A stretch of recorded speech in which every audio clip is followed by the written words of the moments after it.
부활의 신앙이라는 말씀을 좀 드리고자 합니다.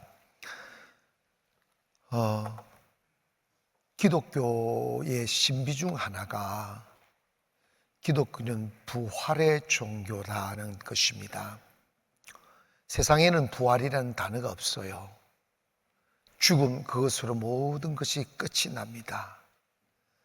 그런데 유독 우리가 기독교의 시작점을 보면 예수 그리스도의 부활 이후에 기독교가 쫙 일어났는데, 이 복음의 불꽃을 꺼버리려고 너무나 강력한 사탄의 세력들이 일어나 죽이기도 하고 옥에 투옥시키기도 하고 매질하기도 하였죠.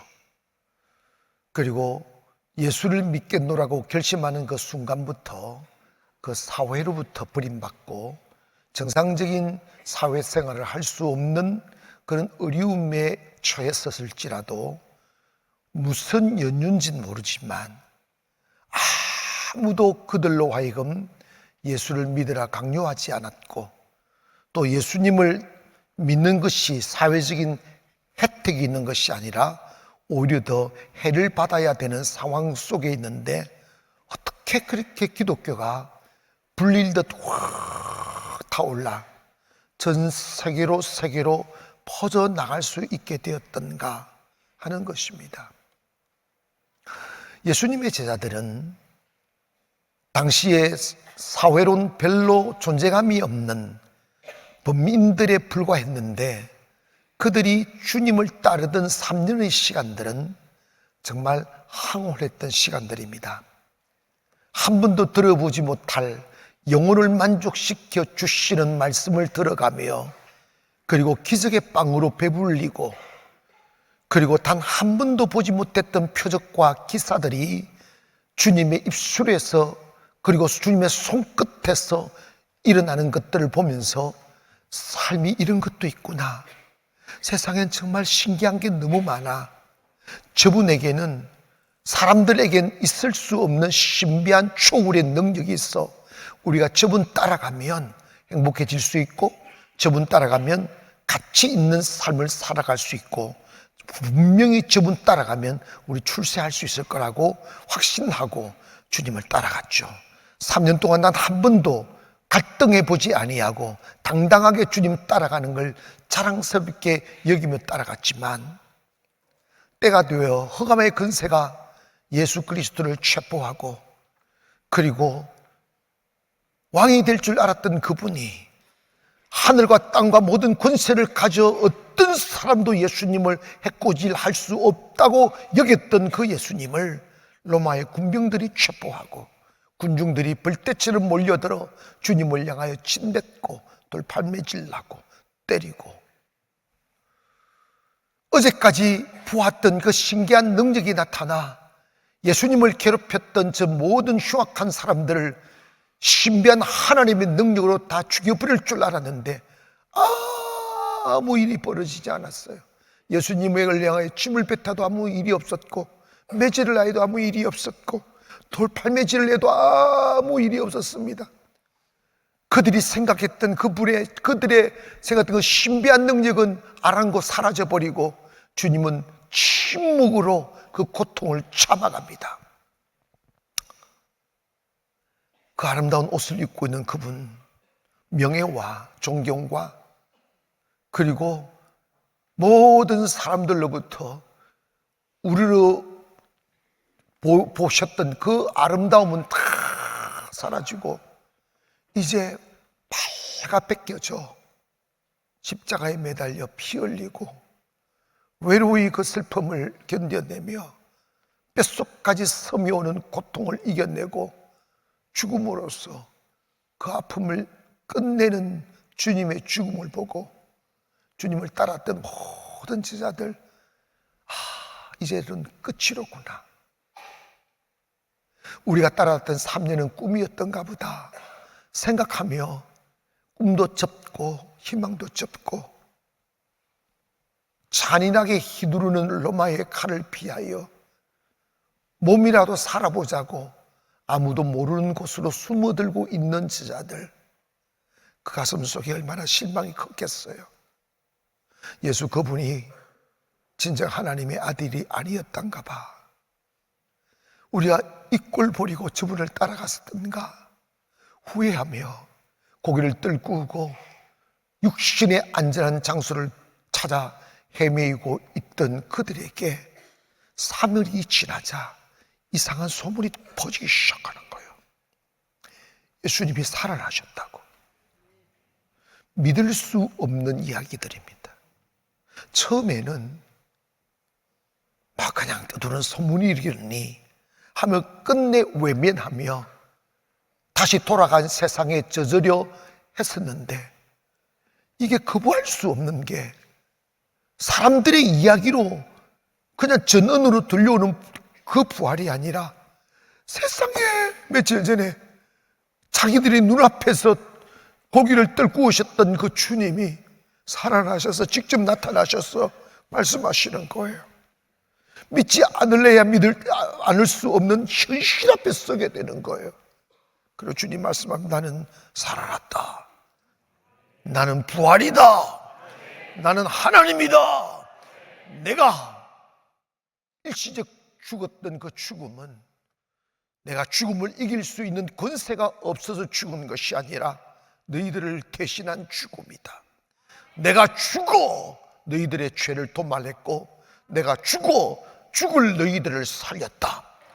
나를 믿으면 내가 부활한 것처럼 너희들도 영원히 죽지 아니한다. 이 사실을 듣고 보는 순간에 제자들 가슴 속에 밀려오는 형용할 수 없는 기쁨과 자신감과 머뭇거리지 않고 기꺼이 주님을 위해 죽으려는 결단이 생겨나는 거예요.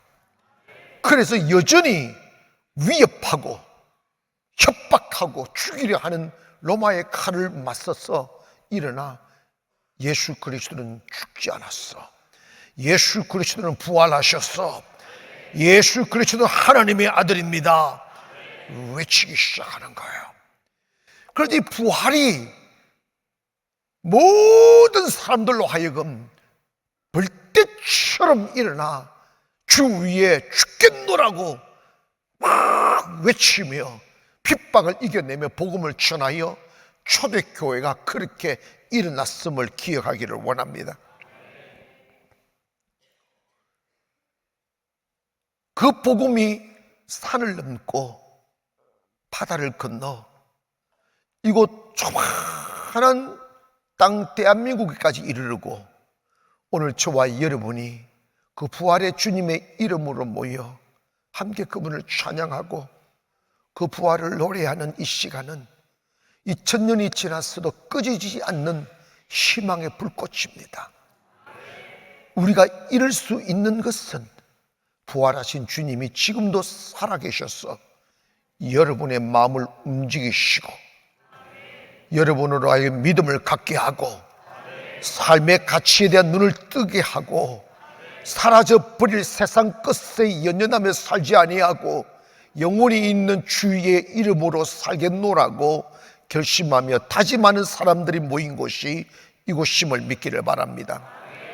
이것이 바로 부활의 가장 강력한 증거임을 알아야 돼요.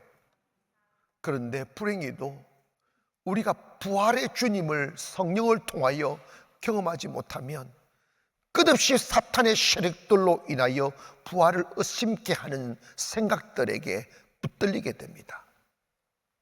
한 조사실에서 현재 미국에서 목회를 하고 계시는 목사님들 중심으로 질문을 던졌습니다. 여러분은 부활을 믿습니까? 그랬더니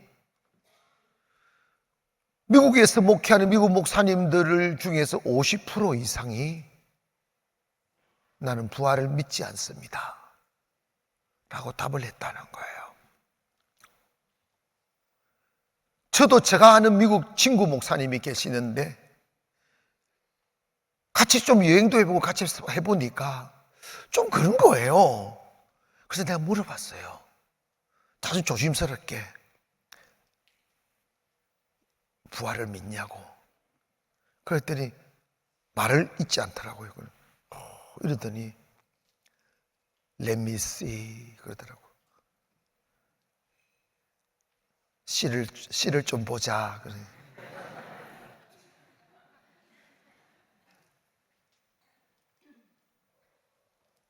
여러분, 우리 솔직히 이야기합시다. 이성을 가진 인간이 너 죽지 않아, 너 죽으면 다시 살아나, 이렇게 말하면 누가 믿겠어요? 이거는 이성을 초월한 것입니다. 이거 기억하십니까? 예수님을 무참히 배신했던 베드로에게 주님이 찾아오셔서 부활체를 보여주셨고 다른 제자들도 보여주셨어요. 근데 도마는 보지 않았어요. 도마가 모인 곳에 왔어요. 베드로가 말했으면 도마야, 너 고기만 썰지 말고 내 말 좀 들어라. 와 하면서 무슨 소린데 나 해쳐야 돼.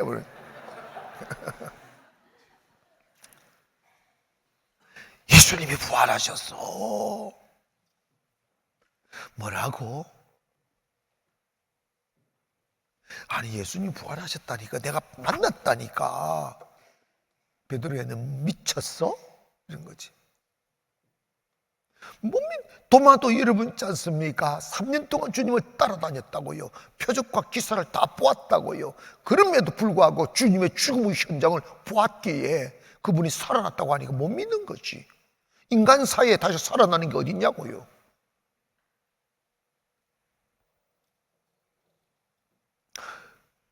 그리고 막 실갱이를 하고 있는 차에 부활하신 예수님이 그 앞에 쑥 나타나셨어요. 이게 부활체입니다. 시공간을 초월하는 부활체. 어떤 분은 이래도 목사님 천국 가면 기차 타고 다녀요. 자동차 타고 다녀요. 그래서 모르겠다 그랬어. 천국 가면 자동차가 필요 없지 않아요. 영혼이, 형체는 있지만 영혼이어서 이렇게 물리적인 방법을 사용하지 않아도 움직일 수 있는 신기한 신비의 몸체로 바뀐다는 거지. 예수님이 문을 걸어 잠갔는데 그대로 잠긴 상태에 그대로 쑥 나타나셨어요. 영화에 나오듯이. 여러분 기억하십니까? 영화가 현실이 된다는 걸. 그런데 주님 말씀하셔서 도마야, 내 말 좀 들어보렴. 너 조금 전에 뭐라고 했어? 내가 그분을 만나보고 못자국과 창자국을 만져보지 아니하면 나를 믿지 못하겠다고 했었지. 도마가 깜짝 놀라 그때 주님이 계셨냐고. 다 알고 있어. 다 나서 그래요 도마야 너 손을 내밀어봐. 그럴 때 세상에 손에 난 못자국을 만지게 합니다. 입고 있었던 두루마리를 싹 올려주시며 너 있잖아 내 옆구리 한번 만져봐봐. 창자국 있을 거야. 만져보고 그 앞에 툭 쓰러지며 말합니다. 주여 내가 죄인입니다. 도마야 괜찮아. 이제부터 믿는 자가 돼. 그리고 도마가요 고기 쓰는 거 그만두고 복음을 전하러 다녔어요. 아멘. 여러분 교회에 오셔서 현대인들이 2000년 전에 이 사건을 마치 오늘 경험한 것처럼 경험하며 세상과 하나님 앞에서 머뭇거리지 아니하고 당당하게 내 목숨 하나 주 위에 들여가며 예배가 행복하고 전도가 가치 있고 내 육체의 배부름을 위해 살지 않고 다른 사람을 위하여 내 필요를 나누어 줄 수 있는 그 은혜가 언제 오느냐? 부활이 믿어지면 오는 거예요. 사울조차도 그렇게 종교심이 많았어도 부활이 안 믿어지니까 더 열심히 해서 종교적인 높은 자리에 올라가 종교가 주는 기득권에 취해 살고자 했었지만 그가 부활하신 점을 딱 만나는 그 순간에 복음을 위하여 복음으로 인하여 누리는 기득권을 버리고 도리어 복음과 함께 고난당하기를 즐거워하는 사람으로 변화되는 것은 부활을 믿기 때문에 그렇다 이 말입니다.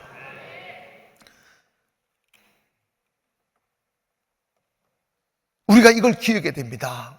기독교가 사라지지 않고 교회가 끝없이 앞으로 나갈 수 있고 특별히 우리 교회가 10여 년 전에 이제 한 4, 5년이 되네요. 조그마한 상가의 시작하여 이 자리에 있게 된 것은 부활하신 주님이 함께 하시기 때문입니다. 오직 주님의 이름으로 일어나게 되는 거고 여러분도 여러분의 가정과 삶 속에 부활하신 주님을 받아들이시기를 원하고 그분을 믿으시면 그분이 여러분과 함께 일하실 줄 믿습니다. 그 이유는 뭐냐면 예수 그리스도는 부활하셨기 때문입니다. 성경에 보면 소생이라는 단어가 있고 부활이라는 단어가 있어요. 예수님이 나사로를 살렸어요. 물어봅시다. 나사로 죽었을까 살았을까? 죽었지. 잠시 살려놓는 것 그리고 때가 되면 또 죽는 건 부활이라고 할 수가 없어요. 부활은 영원히 죽지 않는 생명으로 태어나는 거예요. 그래서 예수님의 부활은 잠시 죽은 자가 살아났다가 또 죽는 것을 의미하는 게 아니라 다시 죽지 아니하는 생명으로 변화되는 것, 이게 부활입니다. 예수님이 살아계실 때 두 여인이 있었습니다. 부모님 어쩌다가 일찍 돌아가시고 어린 나이에 오빠와 두 자매가 가난하게 살고 있었는데 그러니까 예수님의 소식을 듣고 예수님을 따르게 되었고 예수님이 그 힘겹게 살아가는 그 자매들을 관심도 주시고 먹을 것도 주시고 이렇게 위로해 주시고 그래서 예수님을 마음에 담아두고 위로받으며 살고 있었고 열심히 예수님을 쫓아다니며 예수님을 수종들었던 여인들입니다. 그런데 여러분 예수님이 자기를 영원히 지켜줄 줄 알았는데 그 잔인한 십자가의 죽음 앞에서 고개를 떨구는 그 슬픈 광경을 보고 이 여인은 정말 슬픔과 두려움과 또 내일을 어떻게 살아가야 될 막연함에 쌓여서 울고 또 울고 또 울고 있다가 3일이 되는 날 그 여인 마리와 마르다가 향유를 가지고 예수님의 시체에 발라드리려고 예수님이 계셨던 무덤가로 갔어요. 유대인들의 무덤이란 우리처럼 매장하는 게 아니고 토굴 같은 걸 파서 평지에 파가지고 입구를 큰 돌로 막아놓는 형태인데 가보니까 무덤을 막았던 돌이 굴려져 열려 있는 것이죠. 어머나 이상하다 생각하여 가서 예수님 그 시체에 놓였던 자리를 보니까 예수님이 계시지 않는 거예요. 그래서 이 마리아 마르다가 충격 입은 가슴을 가지고 있다가 보니까 두 남자 같은 분이 앞과 뒤에 서 있는 거예요. 그래서 저 사람들이 동산지기인 줄 알고 우리 예수님 시체 내놓으라고, 예수님 시체 어디 도둑질해 갔냐고 말하면서 막 동곡하면서 예수님 시체 내놓으라고 막 애원해요. 그때 천사가 말합니다. 그분은 이곳에 계시지 않는다. 그분은 부활하셨다. 안 들려오는 거지. 부활을 상상할 수 없는 거니까. 여러분 있지 않습니까? 정말 말씀 듣다가 귀가 뿡 뚫리기를 바랍니다. 이게 이성으로 맡기면요 안 들려요. 눈이 떠지고 믿어지는 은혜가 있기를 원합니다. 성령이 딱 임하면요 확 믿어져요. 이 여인들이 그 천사들의 말을 못 믿고 계속 예수님 시체 내놔라고 막 통곡하며 울고 있을 때 아주 귀에 익숙한 목소리가 들리는 거예요. 마리아야, 마르다야. 울다가 낯설지 않는 목소리에 귀를 기울이며 소리가 들리는 쪽으로 눈을 들어보니까 세상에 3일 전에 피투성이가 되어 십자가 위에서 고개를 들고 오셨던 그 주님이 살아나셔서 찬란한 빛 가운데 서서 자신들을 바라보며 말씀하고 있는 걸 보았습니다. 마치 꿈속에 있는 듯 하여 멍하니 있다가 보니까 실제로 예수님이 서 계시니까 너무 황홀하여 주님께 달려가 안기려 할 때 주님이 사뿐 몸을 피하시면서 마리아에게 말씀합니다. 마리아야, 이제는 너는 나를 안을 수가 없어. 이제는 내가 부활할 부활체야. 말씀하시면서 너 있잖아, 나는 저기 무덤가에 있지 않아. 내가 잠시 죽은 것은 너희들을 대신하여 죽은 것이고 내가 매맞고 그리고 피투성이가 되어 고기를 뚫고 온 것은 힘이 없어 그런 것이 아니라 너희들의 죄를 담당하기 위한 일시적인 죽음이란다. 이제 너는 나를 믿어라. 나를 믿으면 너희가 죄 가운데 있지 아니할 것이고 더 이상 죄가 너희들을 왕노릇할 수 없게 될 것이야. 너 기억하라. 너를 나를 믿으면 내가 부활한 것처럼 너희들도 부활할 수 있어. 슬퍼하지 마라. 나는 너와 영원히 함께 있어. 그러시면서 하시는 말씀이 너희 가서 저 신망하여 다시 배에 그물을 던져 고기잡이하고 있는 베드로한테 가서 말하고 누구한테 가서도 말하고 마가한테도 가서 말해라. 그리고 내가 부활했다는 것을 알려라 했는데 막 흥분한 가슴으로 뛰어다니며 만나 예수님 부활하셨다고, 예수님 부활하셨다고, 예수님 부활하셨다고 안 믿는 거야. 이 아말렉들이. 따라합시다. 주여 믿음을 주세요. 그런데 여러분, 교회에서 지금 제가 이 설교한다고 믿어줘야 믿지.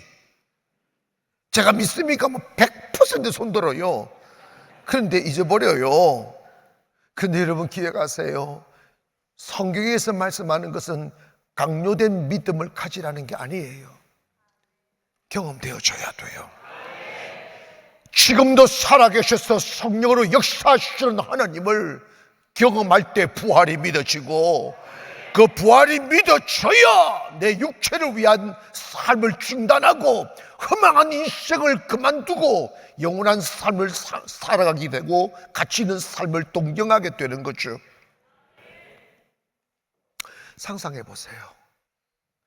아직도 태양이 떠오르기 전 이른 아침, 이슬이 내려 그 초목들을 적셔서 걸으면 발을 적시는 그 이른 새벽 같은 시간에 울고 있는 마리아와 마르다에게 나타나시어 주님 말씀하는 거예요.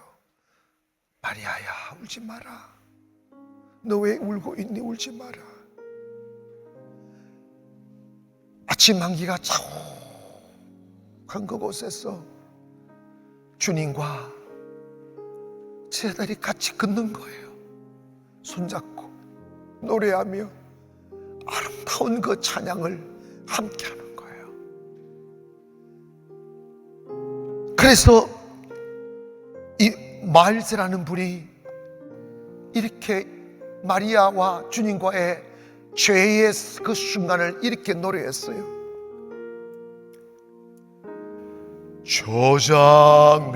저장미꽃 위에 있음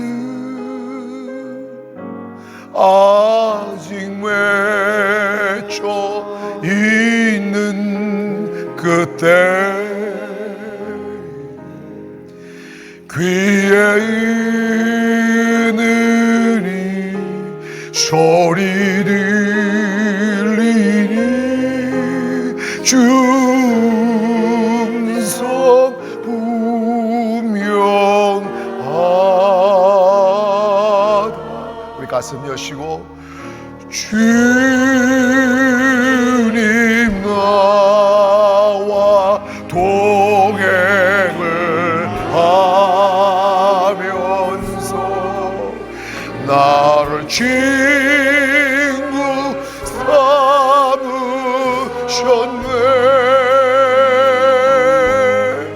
우리 서로 받은 그 기쁨 알 사람이 없도 성가대 거청한 주의 음성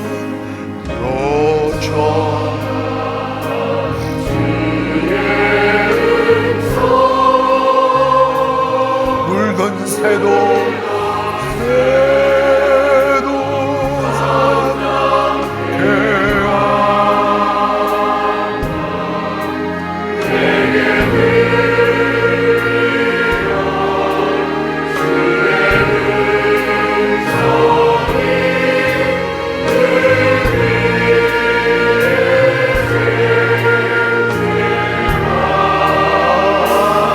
다 같이 한 목소리를 주고 주님 나와 동행을 하면서 나를 친구 삼으셨네. 우리 서로 받은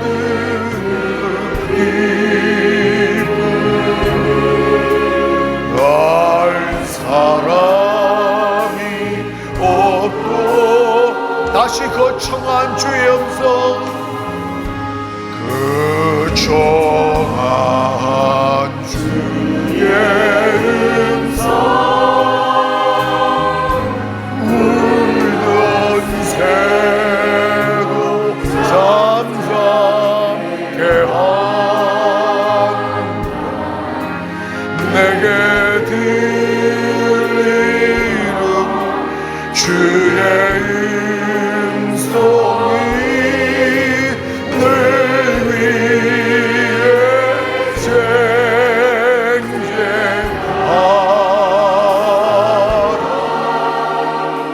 주님 나와 동행을 하며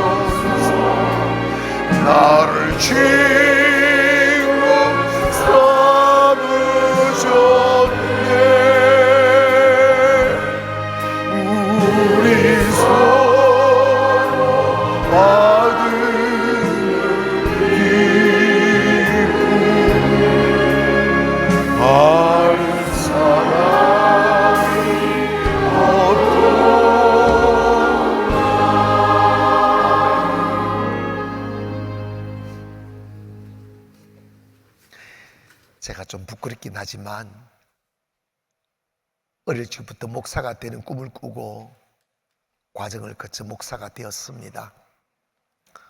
목회를 시작했습니다. 참 힘들고 부응 안 되고 속상한 일들이 참 많았어요. 근데 그 중심에는 뭐가 있었느냐 하면 제가 목사인데 주님에게 올인이 되지 않았어요. 참 슬픈 이야기예요. 내가 주님을 위하여 죽겠노라고 결단하고 목사가 되었어도 내 몸은 주님을 향하여 올인이 안 되는 거예요. 어딘가 모르게 세상에 대한 미련이 남겨져 있고 주님을 향하여 최선이라는 게 나오지 않더라고요. 갈등했습니다. 자유가 없었습니다. 하나님의 은혜가 없었어요. 그리고 이것이 하나님의 축복이야라는 게 없었어요. 근데 왜 올인이 안 될까? 어릴 적부터 예수의 죽음과 부활을 듣고 지식으로 인정하고 있지만 내 영혼이 그걸 받아들이지를 못하는 거예요. 찬송을 해도 자유가 없고 예배를 드려도 기쁘지 않았고 설교를 하여도 가슴은 제껴두고 내가 지식으로 가르쳐 사람을 억지로 바꾸려는 도덕적인 목사로만 있었습니다. 그러니까 내 영혼도 피폐하고 함께 신앙생활하는 사람도 피폐할 수가 밖에 없죠. 그런데 여러분, 사실은 하나님의 성령을 경험하지 못하면 부활이 믿어지지 않아요. 이건 사실입니다. 목사들도 못 믿어요. 믿으라 세뇌시켜 놓아도 아멘 믿습니다 하지만 내 영혼이 따라가질 않아요. 부활을 경험하지 아니하는 제자들은 아무리 예수님 앞에 충성을 다했고 주님 앞에 잘 훈련되었어도 단 한 명도 그 고난의 자리에 있지 않았어요. 부활을 경험한 제자들은 도망갔던 자들도 다 돌아와 칼 앞에 서고 심판대 앞에 서면서 나는 죽어도 괜찮으니 예수의 부활을 전한다는 거예요. 사랑하는 여러분, 고린도 교회가 바울에 의하여 개척되어진 그 따끈따끈한 교회였어요.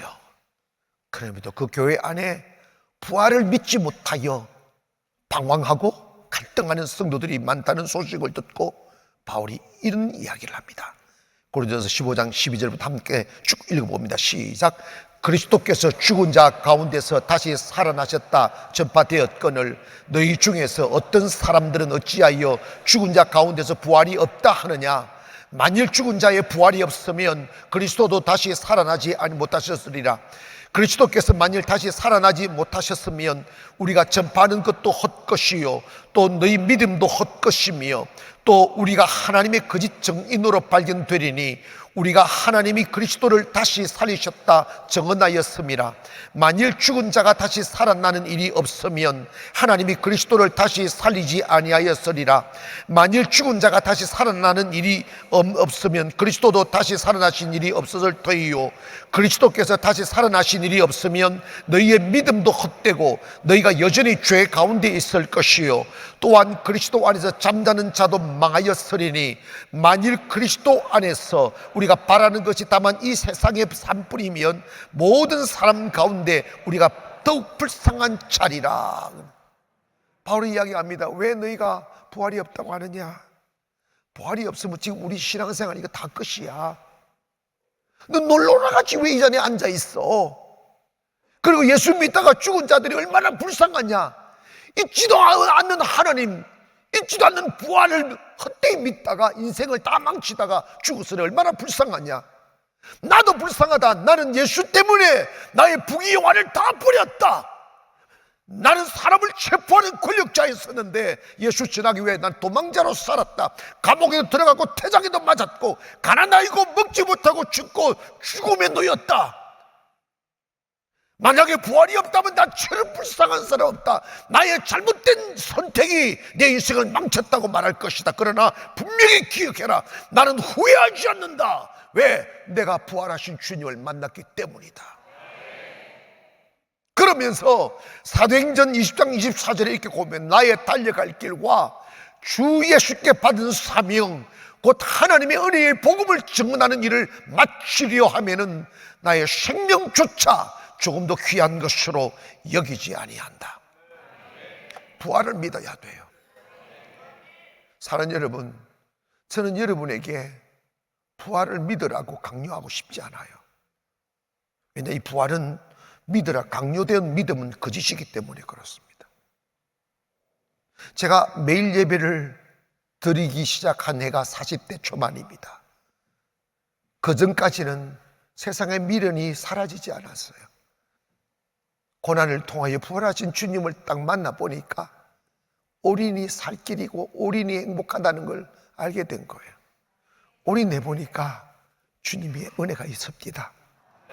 근데 이걸 부활을 믿어야 돼. 부활이 믿어져야 돼. 이번 부활절 맞이하여 성령을 통하여 누가 말해도 예수 그리스도가 살아계신 하나님이다.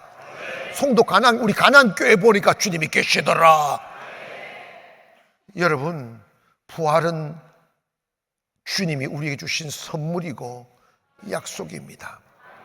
때문에 우리는 잠시 고난을 당할지라도 기뻐하고 즐거워야 될 것은 우리에게 내일이 있기 때문입니다. 매 맞아도 괜찮아요. 주님을 이렇게 묘사하죠. 그분 하나님의 본체이지만 죽기까지 복종하여 십자가에 죽으셨는데 그것으로 끝이라면 얼마나 불쌍한 선택입니까? 성경은 이렇게 말합니다. 그러므로 그를 지극히 높여 만물이 그 발 앞에 무릎을 꿇게 하시고 만민이 그를 주라 신하게 하셨도다. 부활을 resurrection이라고 그러죠. 다시 살아난다는 거예요. 죽지 않고 쇠하지 아니할 생명으로 살아난 거죠. 그래서 주님 말씀하셔서 네가 나를 믿으면 살아도 영원히 살고 죽어도 산다. 이 부활의 영광이 오기를 원하며 부활의 확신이 들기를 원합니다. 미국의 명문대 중에 스탠포드 대학이 있습니다. 이 스탠포드 대학은 스탠포드라는 분이 20만 불을 당시 20만 불을 기부해서 세운 대학인데 그 대학을 세우게 된 계기가 이랬습니다.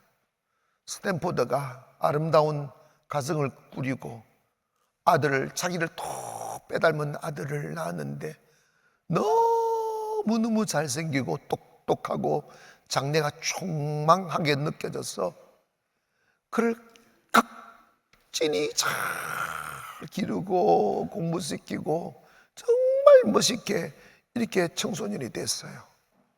그런데 갑자기 원인 모를 질병으로 인해서 갑자기 세상을 떠나게 된 거예요. 스탠포드가 너무 가슴이 아프고 낙심이 돼요. 살 수가 없게 된 거예요. 울고 또 울고 울고 또 울다가 하나님 이게 무슨 일입니까? 하나님 왜 내 사랑 아들을 빼앗아갔느냐고 막 울다가 잠이 드는 거예요. 잠이 들었는데 꿈속에서 너무 생생하게 아들이 나타나서 말을 하더라는 거예요. 아버지, 왜 나 때문에 그렇게 슬퍼만 하고 계시느냐고. 아버지, 나는 지금 예수님 곁에서 행복하게 지내고 있다고. 아버지가 모르는 친구가 있어. 천사들의 수종을 받으며 이 세상에는 상상할 수 없는 아름다운 세상에서 살고 있어. 그러니 나 때문에 나를 잃어버린 것 때문에 울지만 우리 다시 만나니 나 때문에 잃어버린 슬픔 속에 쌓여 있지 마시고 아버지, 나 같은 청년들을 도와주라고. 당시에 미국이 참 가난한 청년들이 많았었는데 저 청년들에게 사랑을 베푸고 나라 생각하여 그 청년들을 돌봐라고. 생생하게 아들이 나타나 그 말을 하고 사라지더라는 그래서 스탠포드가 눈을 뜨고 일어나 하나님께 엎드려 기도하면서 하나님, 내 아들을 주의 품에 데리고 가셔서 너무 감사합니다 하며 있는 재산 그 당시 20만 불을 털어서 스탠포드 대학을 세워서 그렇게 지금 젊은이들에게 많은 장학금을 주며 이렇게 지금에 이르렀다는 거죠. 사랑하는 여러분, 예수님이 이런 말씀하셨어요. 나는 부활이요 생명이니 날 믿는 자는 죽어도 살겠고 무릇 살아서 나를 믿는 자는 영원히 죽지 않는다. 여러분, 이게 기독교 신비예요. 왜 우리가 고난의 죽음을 두려워하지 않는가? 죽으면 영생하니까. 더 아름답고 찬란하고 행복한 삶을 살 수 있다는 사실이 우리에게 믿어지니까 우리는 죽음을 두려워하지 않는 거예요. 사랑하는 여러분, 부활이 믿어지면 결코 머뭇거리지 않아요. 부활이 믿어지면 매일 예배 오는 게 너무 행복해요. 부활이 믿어지면 다른 사람을 위하여 사는 게 행복해져요. 부활이 믿어지면 정말 가치 있게 살고 싶어져요. 부활이 믿어지면 어제처럼 비틀거리고 싶어지지 않아요. 왜냐? 내가 가야 할 목적지가 분명히 있기 때문에 그렇습니다. 사는 기독교가 망하지 않는 이유는 부활이 있기 때문이며 그 부활을 믿는 성도들이 일어나 생명을 전하기 때문에 그 불꽃은 그 어떠한 강력한 사탄의 어둠도 끌 수 없는 생명을 믿기를 바랍니다. 오늘 저와 여러분의 가슴 속에 부활의 생명의 불꽃이 활활 타올라 지금 잠시 우리 곁에 머무는 가난과 실패와 어둠이 있을지라도 고개 끄덕이지 말고 능히 이길 수 있어, 다 지나가는 바람 같은 것이야 하며 부활의 주님을 내 가슴에 모셔드려서 다시 일어나며 다시 살아나며 다시 회복되는 역사가 있기를 원합니다. 설령 질병이 여러분의 몸을 침공해와 여러분에게 두려움을 준다 할지라도 부활의 주님의 손길이 여러분의 육체를 만지셔서 깨끗하게 고쳐주실 줄 믿습니다. 회복될 줄 믿습니다. 사는 성도 여러분, 오늘 예배 마치면 계란 준다. 무슨 뜻인지 아세요? 계란이 부화하듯이 당신도 다시 살아납니다, 그 뜻이겠지. 그런데 참 아이러니하게도 삶은 계란을 줘. 여러분, 우리 있잖아요, 인사 한번 하실까요? 우리는 죽지 않아요. 아멘. 인사 한번 해보세요, 다 같이. 다시 합니다. 당신은 부활하십니다. 시작. 아멘. 우리 부활절을 맞이하여 주의 크신 부활의 영광과 축복과 약속이 여러분의 가슴에 주어지는 은혜의 시간 되기를 주의 이름으로 축원합니다. 기도하겠습니다.